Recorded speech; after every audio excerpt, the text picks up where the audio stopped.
오늘 말씀으로 회복해야 축복을 누릴 수 있습니다 라는 제목으로 함께 은혜 나누기를 원합니다. 제주도 서귀포에 가면은 보목포구라고 하는 항구가 있습니다. 그런데 이곳에서는 1년에 한 차례씩 자리돔 축제를 한다고 합니다. 자리돔 여러분 아세요? 자리돔은 약 10cm 정도밖에 크질 않아요. 10cm가 아주 최고 큰 건데 이 검은색에 아주 볼품이 없는, 사람들은 볼품이 없다고 하는데 제가 보니까 이뻐요. 까만 게. 웃을 줄 알았는데 이 사람들이 볼품 없는 이 자리돔이라 그렇게 이야기하는데 참돔처럼 이쁘지도 않고 감성돔처럼 멋있지도 않아요. 참돔이나 감성돔 색깔이 있잖아요. 그런데 이 자리돔을 살과 뼈를 가지고 함께 썰어서 얼큰한 육수에 담아서 이게 물회를 해서 먹으면 그렇게 맛있다고 합니다. 근데 왜 자리돔이라고 했을까요? 이게 궁금했어요. 왜 자리돔이라 했을까? 이 자리돔은 감성돔이나 방어나 부시리처럼 멀리 헤엄쳐 다니는 회유성 물고기가 아닙니다. 그냥 이 자리돔은 자기가 태어난 그 자리에서 생활을 하다가 죽는 거예요. 그래서 자기 자리를 지킨다 해가지고 자리돔이라고 했답니다. 제가 이 글을 읽으면서 굉장히 은혜를 받았어요. 이 자리돔이 참 괜찮은 고기구나. 자기 자리를 지켰다니까요. 다 떠나고 뭐 돌아다니고 그러는데도 자기 자리를 지켰대요. 일생을. 여러분, 성도들은 하나님께서 말씀하시는 각자의 자리가 있습니다. 목사는 목회지가 있어야 하고요. 그 목회지가 있고요. 선교사는 선교지가 있습니다. 장로는 장로의 자리가 있고, 안수집사는 안수집사의 자리가 있고, 권사는 권사의 자리가 있고, 집사는 집사의 자리가 있습니다. 성도는 자기 자리가 있는 거예요.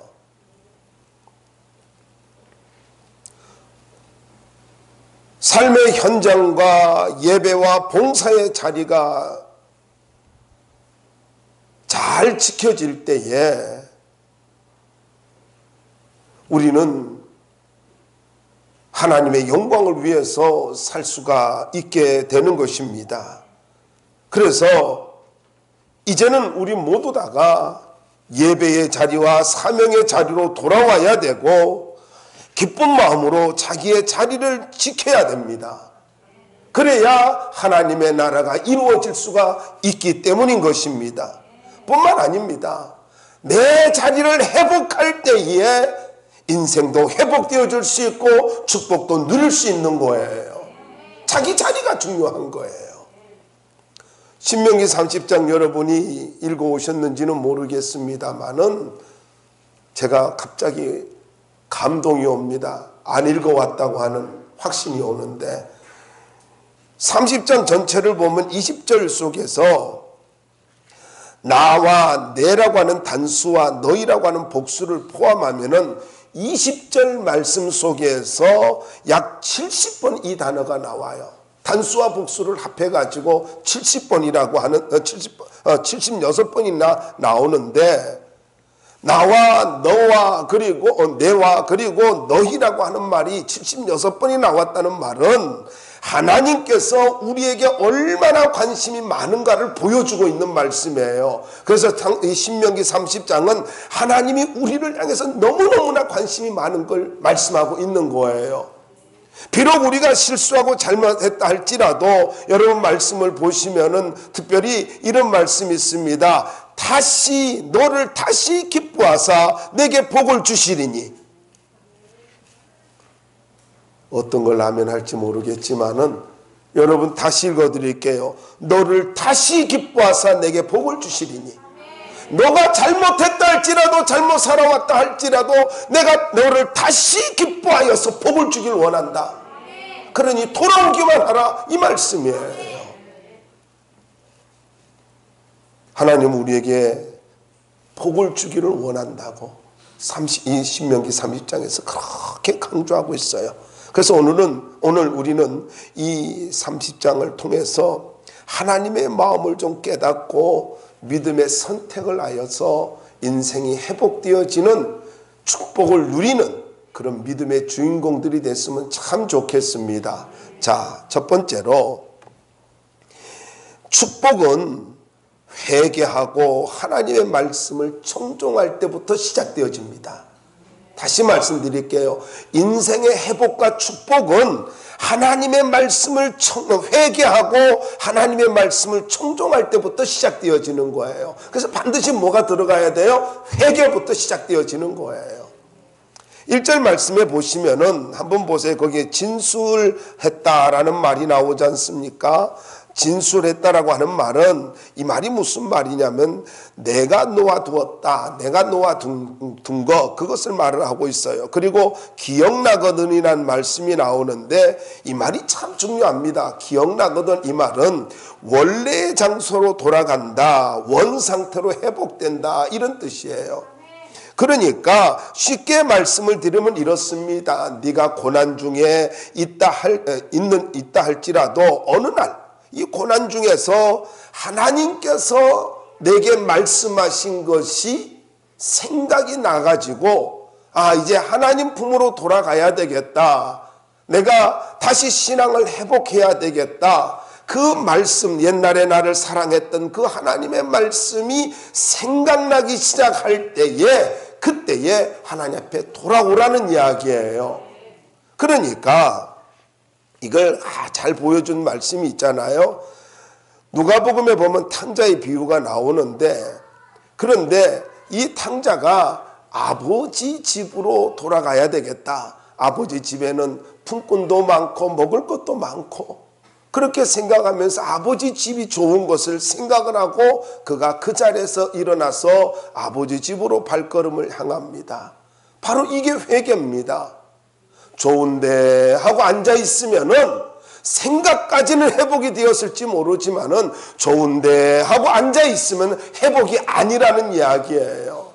그 자리에서 일어나가지고 아버지 집까지 와야 아버지가 맞아줄 수 있고 그의 모든 권리를 회복시켜 준 것처럼 하나님 앞에 와야만이 하나님이 우리 인생을 회복시켜 주시되 자격과 권리까지 다 회복시켜 주신다는 사실입니다. 그래서 회개가 뭐냐라고 하면 참된 회개라는 것은 그냥 후회하고 뉘우치는 것이 회개가 아니에요. 이것은 세 가지의 그 회개라고 하는 것은 세 가지의 단계가 있는데 첫 번째로는 자기의 잘못을 겸손히 깨닫고 뉘우치는 것이며 이게 1단계예요. 두 번째로는 죄악의 자리를 떠나서 하나님께로 돌아오는 것입니다. 돌아오기까지예요. 그리고 더 나아가서 세 번째로는 돌아왔으면 하나님의 말씀을 듣고 순종하며 사는 것이 이것이 회개라는 거예요. 그래서 회개의 3단계는 그냥 자기 감정을 가지고 감정에 사로잡혀서 후회하고 뉘우치는 거 이게 뭐예요? 이게요 바로 가룟 유다였어요. 그리고 인생 끝난 거예요. 하나님 앞에 돌아와야 되고 그리고 더 나아가서 말씀에 순종하며 사는 것 이것이 바로 회개라는 것입니다. 2절 말씀해 보세요. 함께 읽어보자고요. 2절은요. 좀 읽어봅시다. 시작. 네.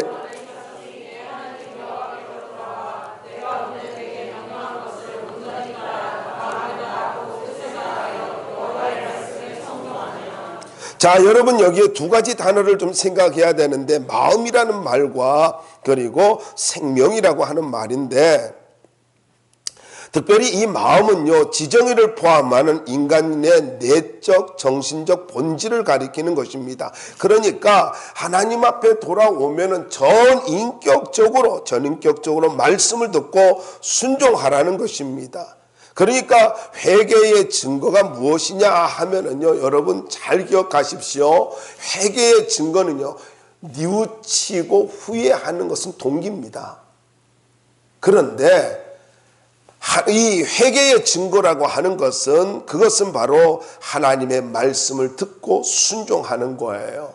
그래서 엄밀하게 이야기한다면은 말씀을 듣고 순종하는 삶이 이루어지지 않으면 그건 회개가 아니라는 이야기입니다. 회개가 아니에요. 증거가 없는 회개는 회개가 아니라는 거예요. 더 나아가서 이런 말입니다. 다르게 표현하면은 하나님을 사랑하는 게 뭐냐? 나 이제 하나님 사랑합니다. 뭐 그렇게 하면서 여전히 죄 가운데 있어요. 그거 하나님 사랑하는 거 아니에요. 하나님을 사랑한다는 것은 하나님 말씀을 잘 듣는 것으로부터 시작되어지는 거예요. 그래서 신앙생활의 출발이라고 하는 것은요, 정말로 믿음으로 산다고 하는 것은 말씀을 경청하는 것으로 시작된다는 거예요. 그래서 하나님의 말씀을 잘 듣지 아니한다, 이것은 무엇을 말하냐면 사랑하지 않는다는 거예요. 주님 아무리 사랑합니다 해도 말씀을 듣지 않는 사람은 그건 주님 사랑하는 거 아니라는 거예요. 오늘 하나님께서 말씀하고 있는 것이 바로 그것입니다. 오늘 내게 명령한 것을 온전히 따라 마음을 다하고 뜻을 다하 여호와의 말씀을 뭐 하라고요? 청종하고 말씀을 경청하는 것부터 바로 하나님을 사랑한다는 것이 시작되어지는 거예요. 그래서 이렇게 이야기할 수 있어요. 그럼 교회 안에 탕자가 많습니다. 말씀 듣지 않아요. 딴 생각해요. 왔다 갔다 해요. 그렇게 분주해요. 여러분, 말씀 듣지 않는 거 주님 사랑하는 거 아니에요. 이걸 여러분 알아야 돼요.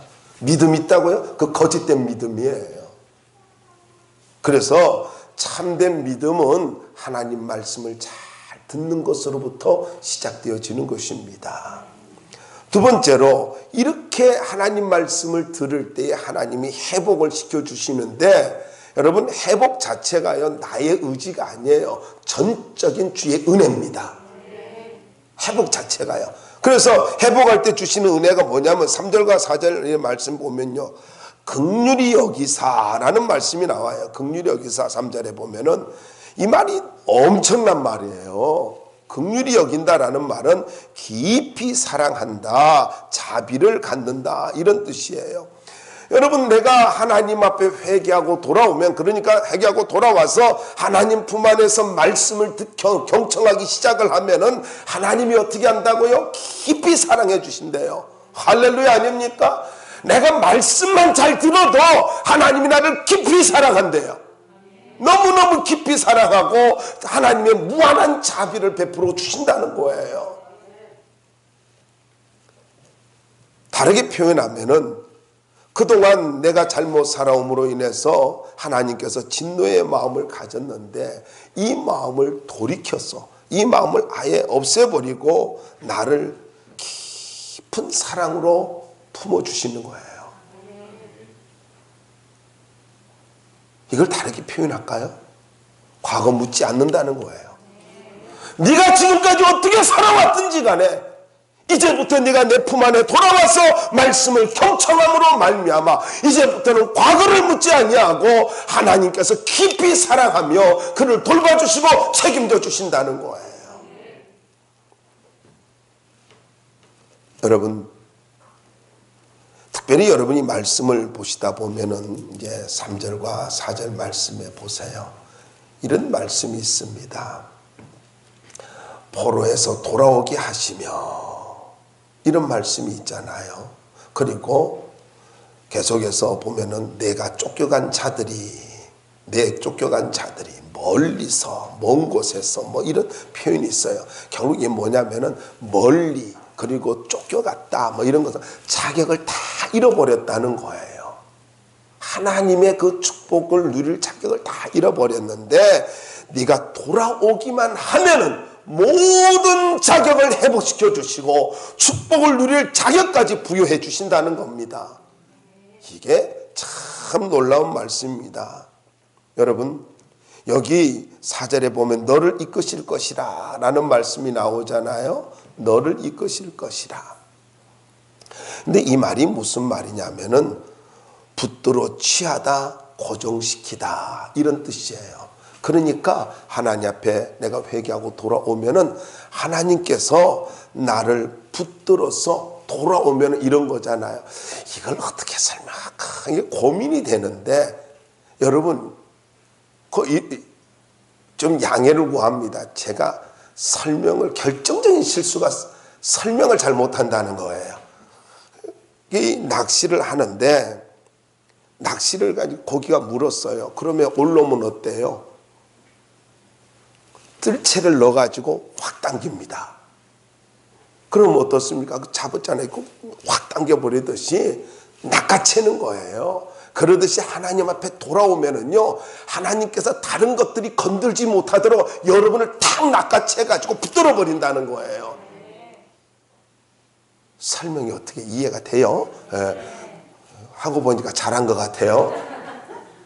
여러분 한번 보세요. 하나님이 내가 돌아오기만 하면 낚아채 버린대요. 기가 막히지 않습니까? 그럴 뿐만 아닙니다. 그 말씀을 계속해서 보면은요, 고정시킨다. 그러니까 하나님께서 나를 낚아채듯이 붙들어 가지고 절대로 흔들리지 아니하도록 딱 고정시켜 주신다는 거예요. 여러분, 굉장히 강력한 의미가 있습니다. 쉽게 말씀드리면 이렇습니다. 내가 회복하면은요, 하나님께서 나의 모든 자격을 가지고 회복시켜 주시고 붙들어서 고정시켜 주신다는 거예요. 복을 누릴 수 있도록. 그래서 중요한 것은요, 이런 말입니다. 우리는 종종 뭐라고 하냐면은, 목사님 제가 좀 생활이 정리가 되면 교회 나가겠습니다. 절대로 생활이 정리될 수가 없어요. 내가 장담을 해요. 생활이 정리가 안 돼도 주님 앞에 나와야 주님이 붙들어주고 회복시켜 주시고 자격을 부여해 주시고 흔들리지 않도록 만들어 주시는 거예요. 여러분, 무슨 말이냐면은 하나님은 나를 주목하고 계시고 한 번도 포기하지 않고 계셔요. 그냥 돌아오기만 내 손, 쉽게 말하면 사정거리 안에 하나님의 손 그 안에 들어오라는 거예요. 그러면 붙들어 주겠다는 거예요.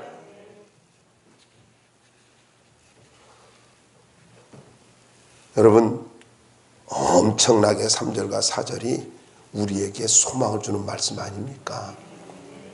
두 번째는 5절과 6절에 보면은 번성하게 만들어 주시고 생명을 주신다는 거예요. 자, 그런데 이 5절 보세요. 이 말씀 보시면요, 하나님이 회복시켜 주실 때 여기 5절 한번 보세요. 좀 읽어 주실까요? 한번 읽어 주세요. 시작.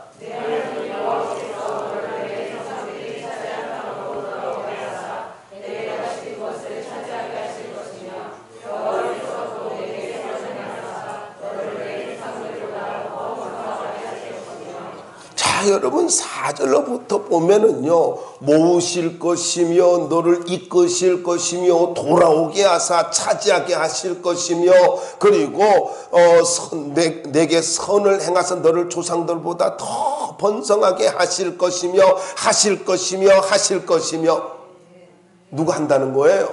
내가 한다고요? 아니에요. 하나님이 다 하신다는 거예요. 내가 돌아오기만 하면은 하나님이 다 하신대요. 기가 막힌 말씀 아닙니까? 근데 실제로요, 이 말씀이요, 이스라엘 역사 속에서 3차에 걸쳐서 이루어졌습니다. 무슨 말이냐면 아수르와 바벨론에 의해서 저들이 멸망을 당했단 말이에요. 그런데 바사왕 고레스에 의해서, 또 바사라고 하면은 잘 모를 수도 있는데 페르시아 왕 고레스에 의하여서 3차 귀환이 이루어지는데 1차 귀환은 기원전 537년에 수룹바벨과 예수아에 의해서 예수아의 인소라에서 이루어졌고 2차 귀환은 주전 458년에 에스라의 인소라에서 이루어졌고 3차 귀환은 주전 444년에 느헤미야의 인소라에서 이루어졌습니다.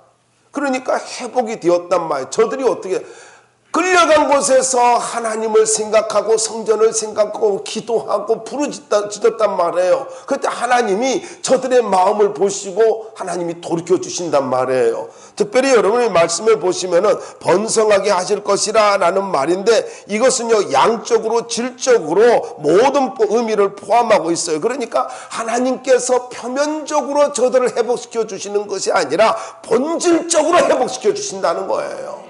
그 본질뿐만 아닙니다. 본질뿐만 아니라 양적으로도 풍성하게 만들어 주신다는 것입니다. 특별히 여러분 말씀을 보시다 보면은요 그 자녀들에게 할례를 행하게 해가지고 그리고 하나님을 사랑하도록 만들어 줄 것이고 6절에 보면은요 그리고 계속해서 보면은 생명을 얻게 하실 것이라 라는 말이 나오는데 근데 이 생명이 단어가요 히브리어 단어 중에 생명이라고 하는 단어가 하이라고 하는 단어가 있고 네페시라고 하는 단어인데 여기서는 하이라고 하는 단어예요. 그냥 생명이 아니라 신선한 생명, 힘이 있는 생명, 그걸 말하고 있어요. 그러니까 하나님 앞에 돌아오기만 하면 하나님께서 번성하게 만들어 주시는데 신성하고 힘 있는 생명을 주셔서 우리의 존재를 책임 있게 만들어 주시고 힘 있게 만들어 주시고 능력 있게 만들어 주시고 존귀하게 만들어 주신다는 거예요.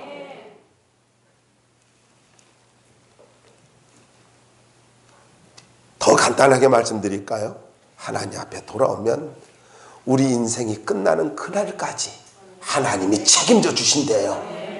존귀하게 만들어 주신대요. 윤기 있는 생활, 넉넉한 생활, 풍요로운 인생을 살 수 있도록 생기가 넘치고 생명이 넘치는 그런 인생으로 만들어 주신대요. 저는 이 말씀 준비하면서 이 생명이란 단어가 그렇게 은혜가 돼요. 은혜가 됐어요. 왜냐하면은요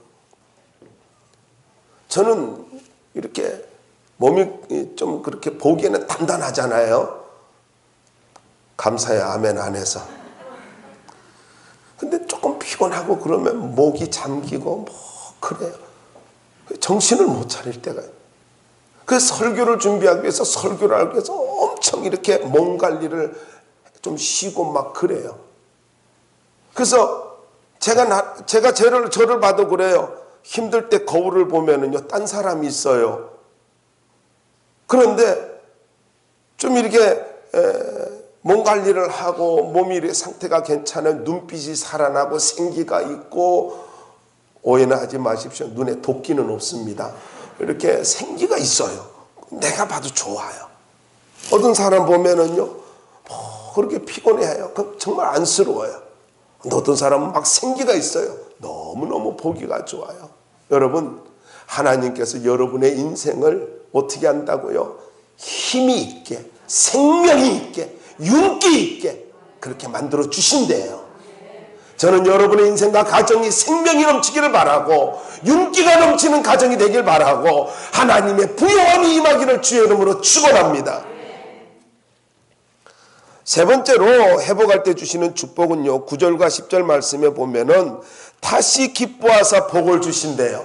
할렐루야 아닙니까? 다시 기뻐한다는 말이 무슨 말이에요? 여러분, 이 9절과 10절은요 우리에게 축복의 등불과 같으며 축복의 방편을 만들어주는 말씀이에요. 축복의 방편이에요. 여러분, 이 말씀을 보세요. 다시 기뻐한다는 것은요 자격이 없다는 걸 선언하고 있는 거예요. 사랑받을 자격이 없고 복받을 자격이 없다라는 이야기예요. 다시 기뻐하사. 그런데 어떻게 해요?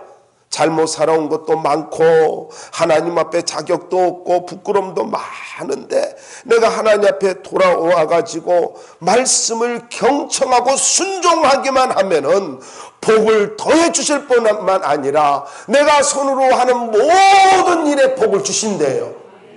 기가 막힌 것 아닙니까? 그뿐만이 아닙니다. 자식들도 가축들도 토지 소산까지 쉽게 말씀드리면은요, 바로 사업까지, 내가 손으로 하는 직장의 일도 사업도 모두 다 하나님께서 복의 복을 더해 주신다는 거예요.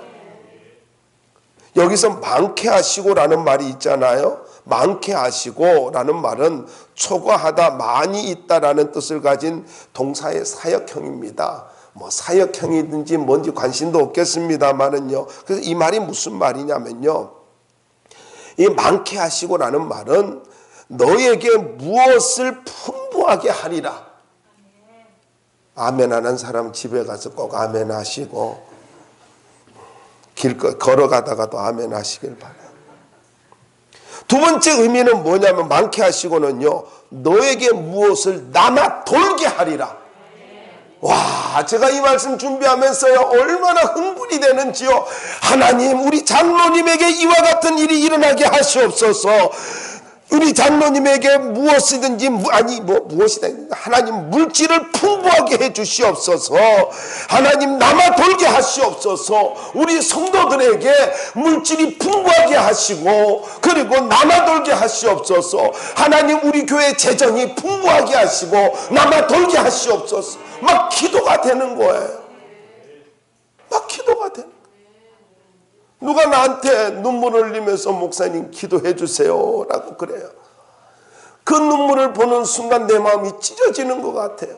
난 누가 울면은요, 마음이 너무 괴롭고 견딜 수가 없어. 제발 나 앞에서 좀 울지 좀 마라. 부탁이야. 제발 울지 좀 마라. 그러면은 그 눈물이 나는요, 강단에 엎드려서 또 목양실에서 뭐 설교 준비하다 막 눈물 뚝뚝 떨어지는 게, 그 눈이 눈앞에서 그 아른거려 가지고는요, 너무너무 힘들어요. 제일 좋은 게 기도 제목만 올려. 그냥 기도 제목만 올리면 내가 기도할게. 내 앞에서 제발 울지 좀 마라. 내가 못 견디니까. 그래가지고 딴 기도를 못해. 하나님, 그걸 노렸나? 딴 기도를 못해. 딴 기도를. 어쨌든 이 말씀을 보세요. 많게 하시고라는 말은 너에게 물질을 그리고 사업을 풍부하게 하리라. 너에게 그것을 남아 돌게 만들리라. 남아 돌게 하리라. 여러분, 여러분의 모든 일과 사업까지도 하나님께서 풍부하고 남아 돌게 만들어주시는, 흑자 인생으로 만들어주시는 그런 인생이 되기를 주의 이름으로 축원합니다. 맨날 적자 인생 돼가지고 돈이나 꾸러다니고 아쉬운 소리나 하러 다니고 사람들에게 멸시나 받고 안 좋은 소리나 듣고, 우리 하나님은 그런 걸 원하지 않아요. 하나님은 내가 남아 돌기를 원해요. 하나님은 나에게 풍부하게 채워주기를 원해요. 제가 참 좋아하는 사람이 있습니다. 나 돈 많습니다. 뭐 그런 사람. 걱정하지 마세요. 많아요. 내가 볼 때는 그렇게 많은 것 같지도 않아요. 근데 많아요. 그래요. 얼마나 보기 좋은 복 받을 사람이에요. 나는 그 사람이 하나님께서 재벌로 만들어 주실 것 같아요. 맨날 나만 보면은 금식 하다 온 사람처럼 힘들어가지고 그렇게 하지 말아요. 얼굴이 좀 밝으시길 바랍니다. 하나님 살아계시잖아요. 하나님 살아계심을 믿고 얼굴 좀 펴요. 요즘 뭐 편지 안 편지도 모르지만 다 마스크 써가지고. 다시 말씀 보세요. 여기 너를 다시 기뻐하사, 이 말은 무슨 말이냐면 이 헤브리어를 라수스라고 하는 말인데 크게 기뻐한다는 말이에요. 다시 기뻐한다는 말은 무슨 말이라고요? 크게 기뻐한대요. 할렐루야. 하나님이 나를 크게 기뻐하신대요. 어느 정도요? 크게 기뻐하신대요. 얼마나 감사해요. 나를 크게 다시 기뻐하시고 크게 기뻐하셔서 뭐를 하신다고요? 복을 주신대요. 그러니까 여러분, 이 복을 주신다라는 말은요, 이 또 재밌는 말이에요. 뭐냐면 선을 위하여, 행복을 위하여, 번창을 위하여, 그런 뜻이에요. 이 두 단어가 합성된 거거든요. 그러니까 하나님께서 선을 위하여, 행복을 위하여, 번창을 위하여 너에게 복을 가지고 풍부하게 만들어 주시고 차고 넘치게 만들어 주신대요. 기가 막힌 말씀 아닙니까? 그래서 여러분, 하나님 앞에 이 약속을 믿고 살기 바랍니다. 하나님 마음이 뭐라고요? 내가 못난이 같이 사는 걸 원하지 않고, 하나님은 내가요, 하나님이 채워주시는 것으로, 차고 넘치게 채워주시는 것으로, 풍부하게 채워주시는 것으로 선한 일을 위하여 복을 주시기를 기뻐하신단 말이에요. 마지막 세 번째입니다. 여러분, 11절로부터 20절까지 말씀 보면은 말씀에 순종하는 것은 어려운 것이 아니므로 선택을 잘해야 된다는 것입니다. 다르게 말하면 믿음의 선택을 하며 살아야 된다, 이 말이에요. 11절 보세요. 이 명령은 내게 어려운 것도 아니요. 이 어렵다라는 말은 이해하기 어렵다, 놀랍다, 그런 뜻이에요. 그러니까 하나님의 말씀을 이해할 수 없어서 너무 어려워서 깨달을 수 없는 것이 결코 아니라는 거예요. 쉽게 말씀드릴까요? 말씀의 평이성을 말하고 있어요. 말씀은 너무나 쉽게 이해할 수 있다라는 것입니다. 그리고 이 말씀은, 하나님의 말씀은 감추어져 있는 비밀스러운 것이 아니라 이미 하나님께서 오픈해 주셨고 계시해 주셔서 누구라도 쉽게 깨닫고 이해할 수 있다라는 말이에요. 그런데 이렇게 쉬운 말씀이지만은요, 못 깨닫는 사람이 있어요. 누구냐면 완악한 사람. 완악한 마음을 갖고 있는 사람은 영적인 분별력이 없어서 말씀을 들어도 깨닫지 못합니다. 그래서 주님도 그랬잖아요. 들을 게 있는 자는 들을지어다. 지난번에도 말씀드린 것처럼 깨닫는 것은요, 깨닫는 마음을 주사 하나님이 주시는 거예요. 누구에게 주는 줄 아세요? 옥토밭을 가진 사람. 옥토밭이 뭐예요? 마태마가 누가복음에 보시면은요, 착한 마음이라, 착한 마음을 갖고 있어야 돼요. 난 우리 교회 성도들은 다 옥토밭 같아요. 여기는 한 사람만 빼고를 안 할랍니다. 모든 사람이 보면 참 착해. 착한 마음 밭이 너무너무 좋아요. 내가 부흥회 갔으면 그랬을 거예요. 한 사람만 빼고 그랬을 거예요. 그래야 자기인 줄 알고 깜짝 놀랄 거 아니에요. 어쨌든요, 먼 것도 아니라, 이 말은요, 무슨 말이냐면은 거리적으로 세 가지 의미가 있어요. 거리적으로 먼 거, 시간적으로 오래된 거, 친밀하지 않는 거, 그냥 관계적인 거죠. 그러니까 거리든 시간이든 관계든 모두 먼 것이 아니라, 쉽게 말하면 불가능한 것이 아니라는 거예요. 그래서 14절 말씀에 보면은요, 하나님의 말씀은 너무나 우리에게 뭐하다고요? 가까이 있어서 빈부귀천 남녀노소를 불문하고 모든 사람이 깨달을 수 있는 말씀이라는 거예요. 그래서 어떻게 해야 돼요? 순종해야 되는 거예요. 가끔 어떤 분들이 그래요. 목사님, 거룩한 하나님 말씀을 함부로 해석하면은 불경죄를 범할까 봐 제가 말씀을 안 읽습니다. 그래요. 훌륭하신 분이에요. 여러분, 불경죄를 범해도 좋으니 좀 읽으십시오. 성경 좀 읽으세요. 끝까지 아멘 안 하는데 말씀을 읽어야 순종할 수 있죠. 뭘 알아야 순종하죠. 깨달을 수 있대요. 말씀 좀 가까이 하십시오. 15절로부터 2절 말씀에 보시면은, 여러분, 거기에 15절에 한번 볼까요? 함께 보자. 읽어주시기 바랍니다. 시작.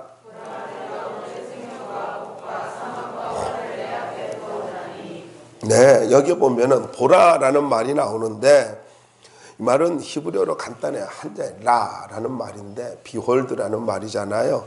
근데 이게 뭐냐면은 주목하다, 직접 눈으로 확인하다, 그런 뜻이에요. 그러니까 네가 하나님의 말씀을 직접 주목하고 확인해서 똑똑히 살펴보아서 관찰한 후에 선택을 하라. 우리 하나님 참 여유가 있잖아요. 보라, 이 말은요, 네가 주목하고 직접 눈으로 확인하고 관찰해보고 그리고 나서 믿음으로 선택을 하거라, 이 말이에요.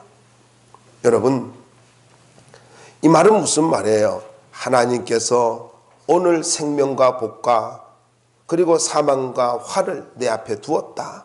쉽게 말씀드리 이겁니다. 인생은요, 두 길밖에 없대요. 인생은 뭐라고요? 두 길밖에 없대요. 그럼 선택해야 되는 거예요. 어중간하게 하는 거 없어요.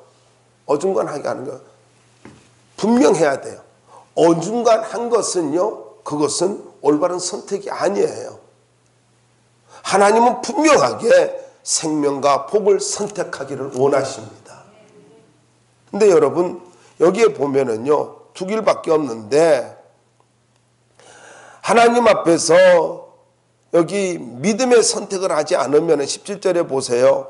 유혹을 받아서라는 말이 나오죠. 유혹을 받아서 17절에 이게 내몰리다, 이끌리다 라는 말인데, 이걸 영어 성경에서는 뭐 킹제임스 버전이라든가 뭐 여러 곳에서는 NIV 이런 데서는 이렇게 표현해서 어쩔 수 없이 뭐뭐하다, 이끌림을 받다, 이렇게 번역을 했는데, 쉽게 말씀드리면 이렇습니다. 믿음으로 선택하지 않고 살면은 언제든지 사단의 유혹에 이끌려서 무기력한 인생을, 끌려다니는 인생을 살 수밖에 없다라는 거예요.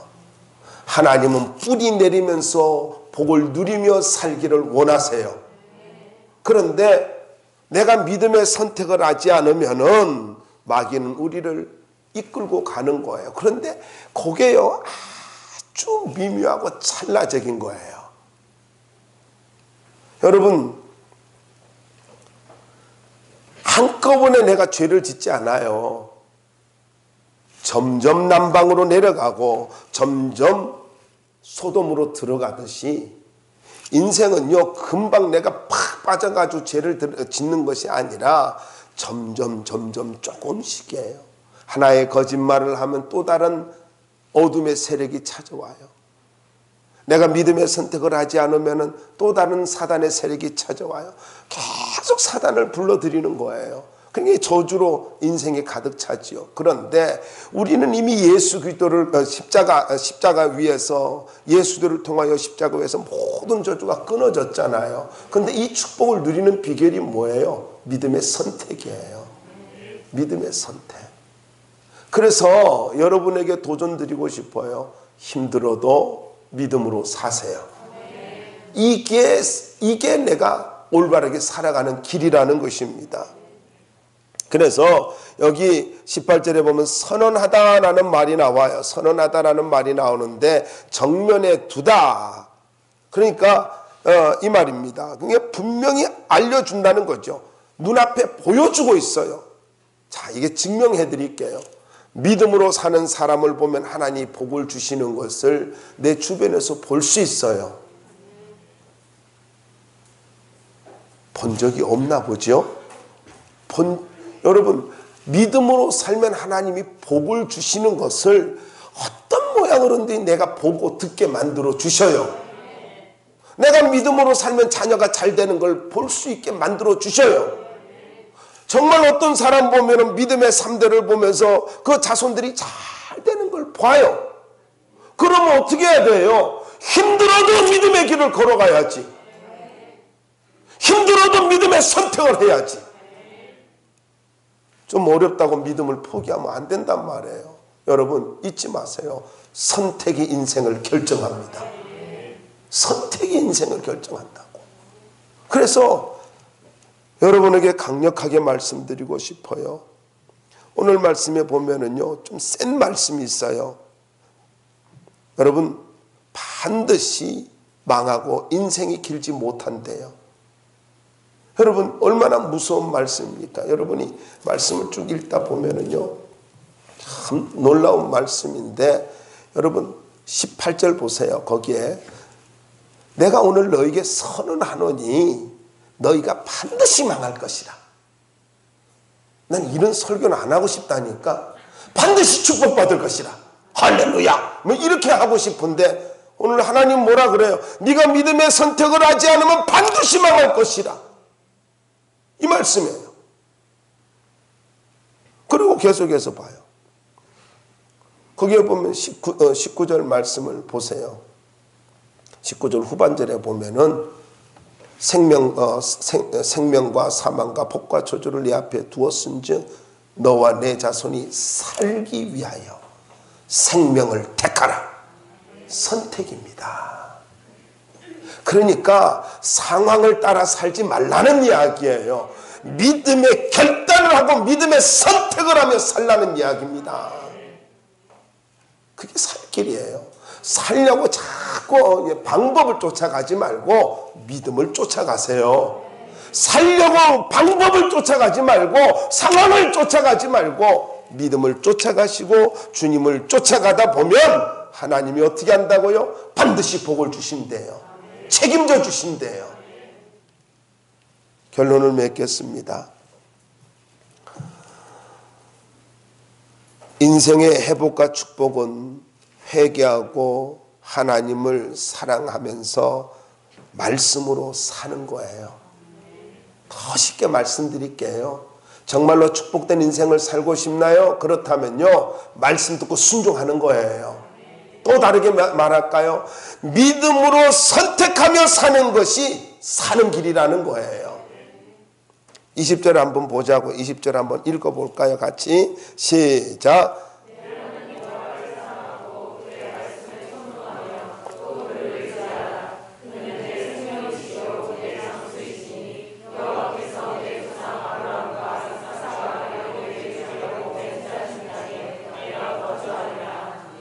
네, 이 20절에서는요 한 단어만 붙잡으면 좋겠어요. 여기 그를 의지하라 이 말이에요. 근데 이 의지하라라고 하는 히브리어의 뜻은요 다바크라는 말인데 굳게 연합하다, 착 달라붙다, 밀접히 결합하다, 매달리다, 네 가지 뜻이 있어요.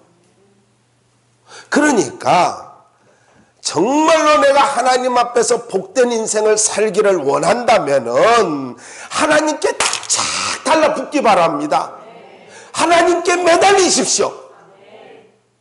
이거예요. 하나님께 착 달라붙고 하나님께 매달리고 그리고 하나님과 밀접하게 결합해가지고 연합해가지고 살아가면은 하나님께서 복을 주시는데 이 말을 가지고 어떻게 하면 조금 더 이해를 쉽게 해드릴 수 있을까 고민하다가 이런 것이 글을 봤어요. 살이 뼈에 달라붙어 있는 것 같이. 난 여러분이 이 말을 하면은 이럴 줄 알았어요. 아멘. 아유 주여. 여러분 지금 이 하나님을 의지한다는 게 뭐냐면은요 살이 뼈에 달라붙어 있는 것 같이 그렇게 딱 달라붙어 있으라는 거예요. 매달리라는 거예요. 연합하라는 거예요. 그러면 하나님께서 그의 인생을 번성하게 하시고 축복해 주시고 존귀한 인생으로 만들어 주신대요. 차고 넘치게 풍부하게. 할렐루야. 간단해요. 하나님과 회복해야 인생은 열립니다.